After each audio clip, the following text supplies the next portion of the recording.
기관지에 들어간 유기물은 염증을 발생시키면서 녹거나 흡수되거나 배출된다. 살에 들린 침이나 물, 음식, 벌레 따위는 가래가 된다. 그렇구나. 어떤 이들은 도로전을 오가거나 탄강에 살고, 또 어떤 이들은 먼지가 풀풀 날리는 공장에서 일한다. 대기는 순수하지 않다. 대기 중에는 세균과 바이러스와 이물질이 떠다닌다. 이것들은 크기도 종류도 천차만별이다. 그런데 폐분황은 구조상 막힌 주머니이다. 이 물질이 빠져나갈 곳이 없다. 그래서 폐에는 이물질이 들어오면 가벼운 염증 반응을 일으켜서 이것들을 뭉친다. 그리고 손모를 움직여서 공기가 들어오는 방향과 반대로 역류시킨다. 이렇게 염증이 뭉친 것이 가래이다. 우리는 끝없이 호흡함으로 가래도 끝없이 나올 수밖에 없다. 폐에는 가래의 처리를 위장에 의탁했다. 가래는 우리가 인지할 수 없게 부지불식간에 처리된다. 기도로 나온 가래는 틈이 나면 자연스럽게 식도로 넘어간다. 이걸 지나가지 않으니 맛이 느껴지지 않는다. 가끔 헛기침을 하거나 콜록거리다가 가래를 삼킬 때도 있지만 괜찮다. 가래가 들어오면 위는 다른 음식물과 함께 이를 소화해버린다. 물론 가래를 뱉어낼 수도 있다. 하지만 평소에 생리적으로 늘 삼키는 것이므로 반드시 뱉어낼 필요는 없으며, 그런다고 건강에 특별히 도움이 되지는 않는다. 반면에 폐렴이 있다면 염증을 빨리 배출하기 위해서 가래를 뱉어내려 노력하는 편이 훨씬 더 이롭다. 이 객담으로 배양 검사를 해서 원인기를 찾아낼 수도 있다. 폐가 가장 흔하게 흡수하는 화학물질은 담배연기다. 담배연기는 음압을 타고 폐 포원안까지 빨려 들어간다. 연기 속의 물질들은 아주 얇은 미세혈관 내부로 흡수된다. 앞에서 말했듯이 호흡은 테니스 코트 넓이의 미세혈관의 기체를 압력으로 펴 바르는 것이므로 호흡기로 들어온 물질은 혈관 주사보다도 더 빠르게 우리 몸에 퍼진다.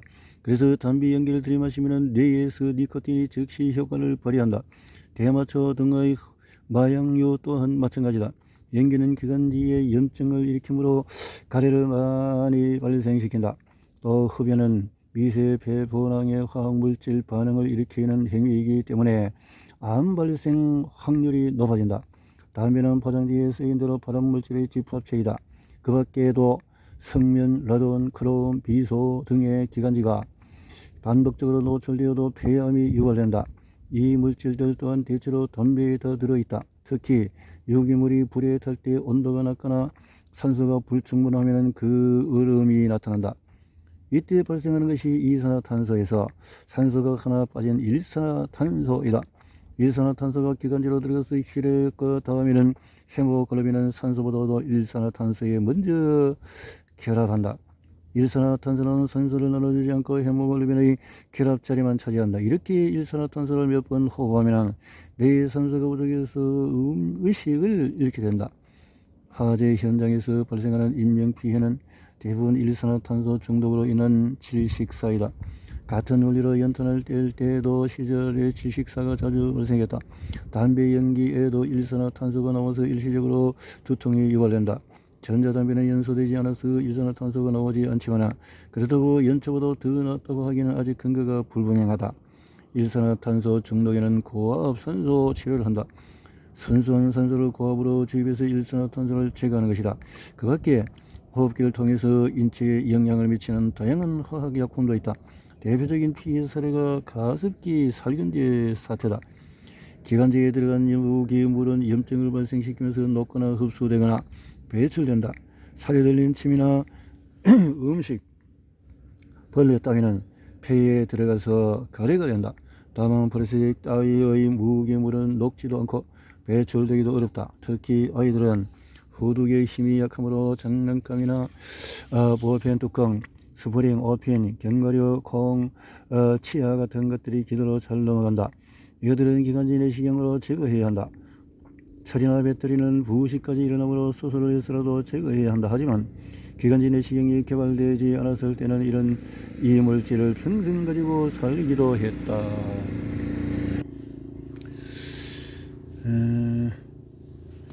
노인도 떡이나 구토물이 기도로 잘 넘어간다. 특히 말랑말랑한 떡은 기도 모양에 맞게 변형되기 쉬워서 매우 위험하다. 기침은 사례가 들렸을 때 기도의 압력을 높여서 음식을 빼내려는 몸의 반응이다. 이렇게 기침을 해도 소용이 없고 기도가 완전히 막히면 하임리 히법으로 복부를 눌러서 기도의 압력을 가해 빼낼 수도 있다. 한편 기관지로 토사물이 들어간 경우에는 노년층에서 흔히 사망을 일으키는 흡인성 폐렴이 발생한다. 기실 이 정도로 후두개의 힘이 떨어지면 의사는 이를 환자의 수명이 다해가는 징후로 본다.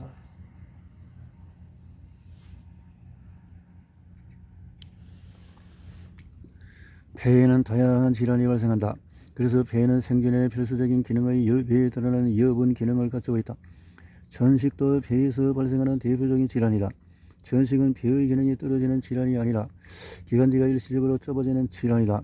공기가 잘 안 들어가서 숨이 찬 것이다. 기관지가 좁아지니 압력이 높아져서 숨소리의 피치가 올라간다. 전식 환자는 숨쉴 때에 삑삑거리는 또 높은 소리가 나는데 이 소리를 한국어로는 천명, 영어로는 웨징이라고 한다. 성인을 정진해서 이 소리가 들리면 대부분 전식으로 진단을 할 수 있다. 전식은 인간을 매우 오랫동안 괴롭혀온 질병이다. 흡연, 대기 오염, 미세먼지 등이 모두 원인일 수 있다고 이야기되지만 아직 결정적인 원인은 밝혀진 것이 없고 따라서 완전한 치료법 또한 없다. 정의상 전식은 일시적이고 가역적인 질환이다.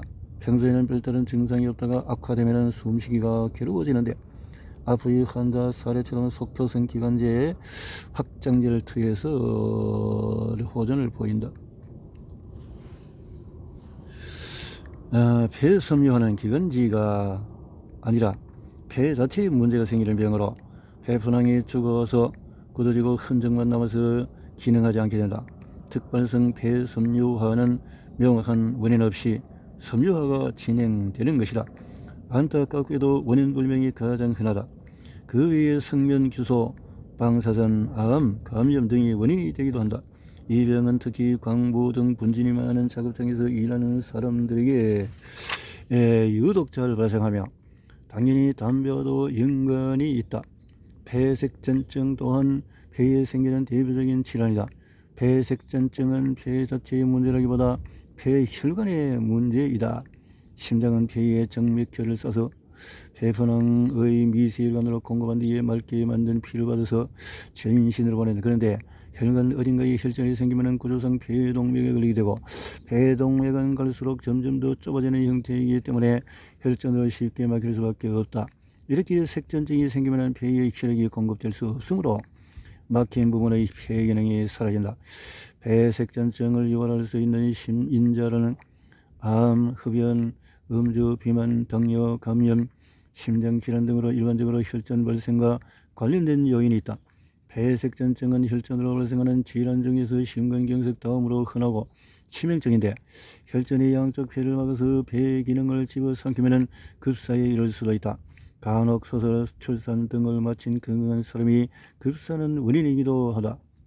폐색전증은 일반적인 혈전 질환처럼 직접 제거하거나 혈전 용해제를 사용해서 치료한다.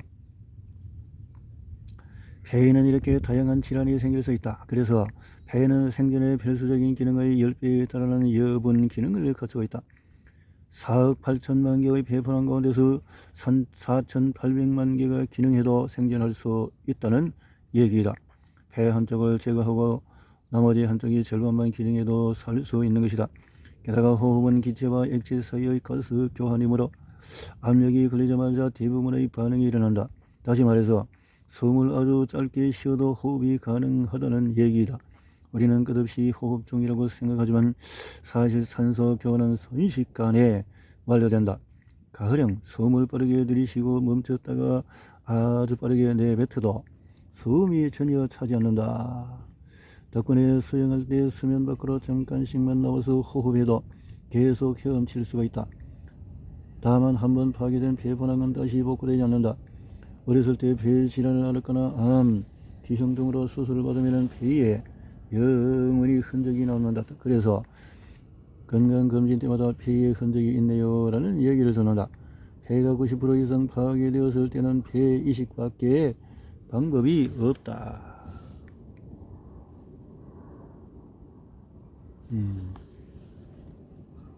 폐 이식밖에는 방법이 없다. 그렇게 되어지면 곤란하겠네요.